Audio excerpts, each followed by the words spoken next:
La enfermedad de Chagas, también llamada tripanosomiasis americana, es una enfermedad potencialmente mortal causada por el parásito Protozoo Trypanosoma cruzi. Esta enfermedad se encuentra sobre todo en zonas endémicas de 21 países de América Latina, donde se transmite a los seres humanos principalmente por las heces u orina de insectos triatomíneos, conocidos como vinchucas, chinches o muchos otros nombres, dependiendo la zona geográfica donde se encuentre. En México se conoce principalmente como chinche besucona. El costo del tratamiento de esta enfermedad sigue siendo considerable. Solo en Colombia, el costo anual estimado en 2008 de la atención médica a todos los pacientes fue de aproximadamente 267 millones de dólares. Por otra parte, la fumigación de insecticidas para controlar los vectores costaría cerca de 5 millones de dólares al año, es decir, menos de un 2% de los costos de la atención médica. La enfermedad lleva el nombre de Carlos Ribeiro Justiniano Chagas, médico e investigador brasileño que la descubrió en 1909. Hablando de epidemiología, la enfermedad de Chagas se encuentra principalmente en la parte continental de América Latina y no en las islas del Caribe, pero en las últimas décadas se ha observado con mayor frecuencia en los Estados Unidos de América, Canadá, muchos países europeos y algunos del Pacífico Occidental. Esto obedece sobre todo a la movilidad de la población entre América Latina y el resto del mundo. En México se estima en 1.1 millón de personas infectadas, de acuerdo a las cifras oficiales, aunque existen otras estimaciones de 1 a 6 millones. La enfermedad se considera de manera histórica un severo problema de salud en áreas rurales de México, América Central y Sudamérica, con manifestaciones clínicas y características epidemiológicas variables.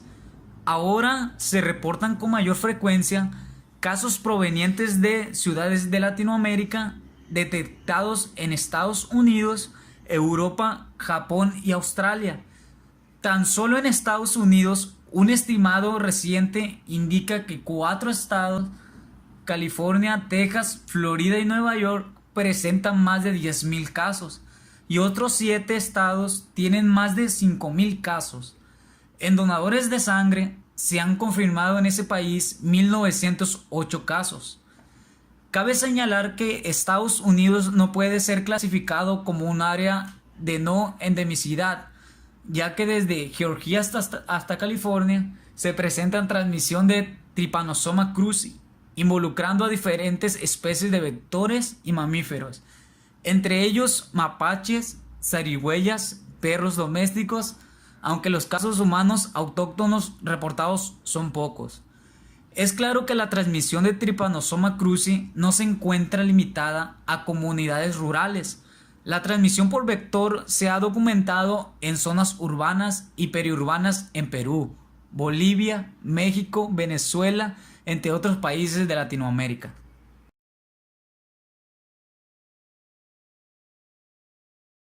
Hablando de su morfología, Trypanosoma cruzi muestra varias formas o estadios en su ciclo biológico, de las cuales hablaremos a continuación. El primero de ellos es Amastigota. Es esférico u ovalado. Es una de las formas reproductivas en el interior de las células mamíferas, principalmente en las células musculares y nerviosas. En segundo lugar tenemos al Epimastigota. Este es alargado y con el cinetoplasto localizado anteriormente al núcleo. Es la forma reproductiva en el tracto digestivo de los invertebrados y en medios de cultivos. En tercer lugar tenemos al Tripomastigota. Este también es alargado, pero contiene un cinetoplasto localizado posteriormente al núcleo. Se encuentra en la sangre de los mamíferos y es la forma infectante de ellos. Esta forma no tiene división. Para terminar, tenemos al Promastigote. Es una estructura alargada, aproximadamente de unas 18 micras de longitud. Contiene un núcleo central y en un externo anterior un cinetoplasto, que deja la formación de un flagelo incompleto o corto. Algunas características generales de Trypanosoma cruzi son membrana volante, su flagelo libre y el cinetoplasto. Mide aproximadamente 20 micras.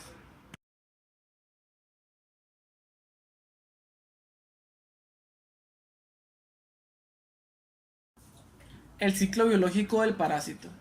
Se inicia cuando un triatomino se alimenta de la sangre de un mamífero infectado que contiene tripomastigotes sanguíneos.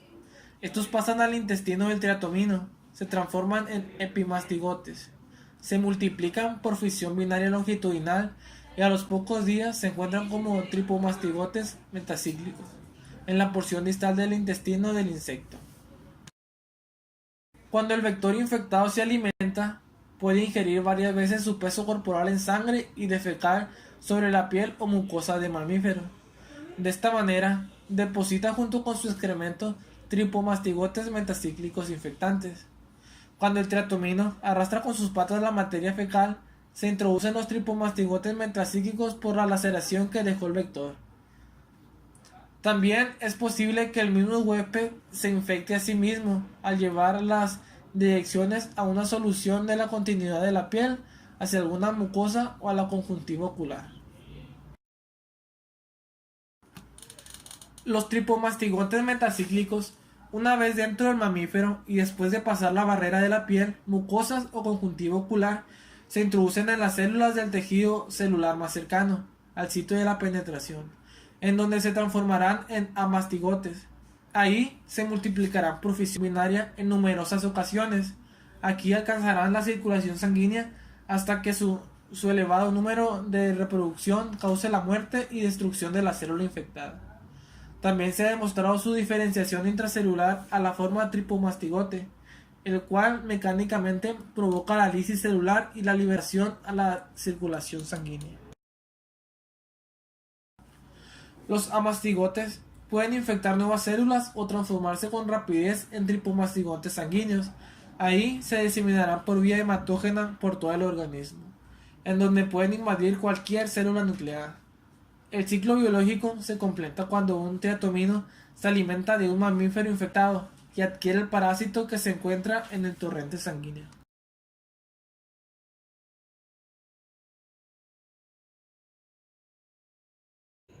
Hablando sobre patogenia, una vez que el parásito penetra a las células que circundan el sitio de la infección y completa uno o varios ciclos de replicación intracelular, pasa al torrente sanguíneo, en donde puede alcanzar diversas células del huésped, sobre todo las del vaso, hígado y músculo cardíaco.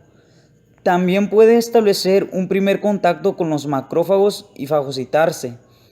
Trypanosoma cruzi evade este primer contacto con la respuesta inmunitaria, escapa de la vacuola fagocítica y se replica en el citoplasma de los macrófagos. Cuadro clínico. Los síntomas de la enfermedad de Chagas pueden variar en gravedad según la zona geográfica, lo que hace pensar que existen diferencias en la virulencia de las cepas circulantes e incluso en la resistencia natural a la enfermedad que existiera en algunas poblaciones. Por lo regular, la enfermedad de Chagas se divide en 3 fases. Fase aguda. El daño principal se debe a la lesión directa que produce el parásito al invadir a las células del huésped y también al consiguiente proceso inflamatorio localizado. El proceso de invasión celular, replicación y muerte de las células con la consecuente liberación de los parásitos y reinfección de otras células provoca daños irreversibles en los órganos afectados, sobre todo en corazón y órganos del sistema digestivo. La fase subclínica es una fase silenciosa que puede extenderse hasta 20 años antes de presentar el daño característico de la fase crónica. En este lapso pueden manifestarse alteraciones electrocardiográficas aisladas, en particular arritmias y taquicardias, y en algunos casos puede ocurrir muerte súbita sin causa aparente si no se establece un diagnóstico oportuno de la enfermedad. La presencia de parásitos circulantes es rara. En general, se detecta de forma accidental, es decir, se descubre el paciente cuando presenta otro padecimiento y al realizarse una prueba de diagnóstico resulta positiva. O bien, cuando se realiza una investigación intencional sobre enfermedad de Chagas en una comunidad y se encuentran personas seropositivas a Trypanosoma cruzi. Fase crónica. Después de 15 a 20 años, y en el caso de algunos países incluso más tiempo, llegan a manifestarse signos y síntomas de la enfermedad en fase crónica. En este periodo existen alteraciones en corazón y músculo liso, sobre todo esófago y colon. Se ha estimado que 30% de las personas infectadas desarrollan la fase crónica. De entre ellos, la mayoría desarrolla cardiopatía crónica, alrededor de un 27%, y alteraciones crónicas digestivas y neurológicas, alrededor de un 6 a un 3%. Para su diagnóstico, debido a que Trypanosoma cruzi se encuentra en la circulación sanguínea durante la fase aguda, las técnicas de laboratorio se basan en la utilización de una muestra de sangre para detectar al parásito. Se puede observar al parásito mediante frote de sangre. También es factible realizar inoculación de sangre del paciente en animales de experimentación, en medios de cultivo como triple N, Novimagnil-Nicol y LIT, infusión de hígado y triptona, y el seno diagnóstico. Este último consiste en utilizar triatominos no infectados con el protozoario que al colocarse sobre el antebrazo del paciente durante 20 a 30 minutos se alimentan con su sangre. Los insectos se mantienen en el laboratorio y los días 7, 14 y 30 después de la alimentación se efectúan observaciones de las heces del triatomino bajo el microscopio en busca del parásito. A fin de realizar un diagnóstico en fase indeterminada y crónica, se pueden aplicar métodos serológicos. Los más utilizados son la hemoaglutinación indirecta, la prueba ELISA, la inmunofluorescencia y la inmunodetección en soportes sólidos Western blot. Estas últimas también se pueden aplicar en la fase aguda. En los últimos años, la sensibilidad y especificidad de los métodos diagnósticos se han incrementado con el uso de pruebas de detección molecular, como la hibridación y la reacción en cadena de la polimerasa o PCR, enfocadas en secuencias altamente repetidas dentro del genoma del parásito. Estos métodos hacen posible una detección sensible y específica.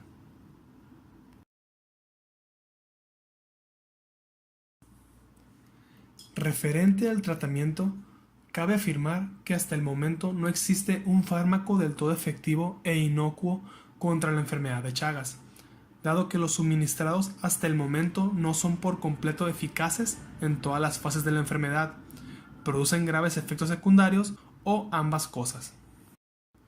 El agente más prescrito en el tratamiento de la enfermedad de Chagas es un derivado de la nitrofurfurilidina, también conocida como nifurtimox, el cual es eficaz en los casos agudos y crónicos tempranos.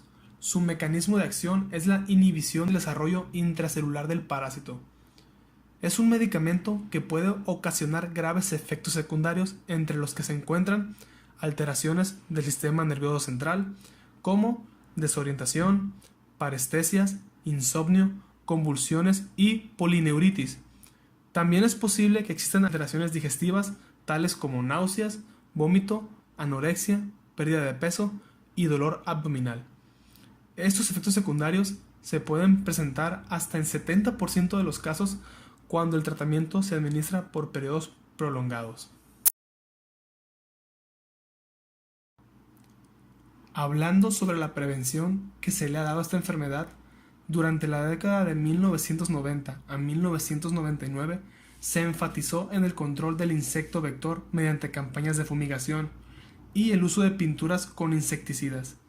La campaña tuvo éxito en varios de los países afectados, sobre todo en Argentina, Brasil y Chile, en donde se registró disminución de los índices de infestación hasta de un 87%, con reducción de 96% de la incidencia de los casos agudos en 10 años. El uso de insecticidas residuales es el principal método para prevenir la transmisión. El establecimiento de sistemas de diagnóstico en bancos de sangre ha tenido un considerable efecto en el control de la enfermedad. En muchos países se realiza en forma sistemática y de manera obligatoria el diagnóstico de los donadores de sangre para la enfermedad de Chagas. Y como conclusión, la búsqueda de nuevos compuestos que satisfagan las normas establecidas por la OMS en numerosos laboratorios abre otra esperanza para contar con un tratamiento eficaz, económico e inocuo contra este padecimiento.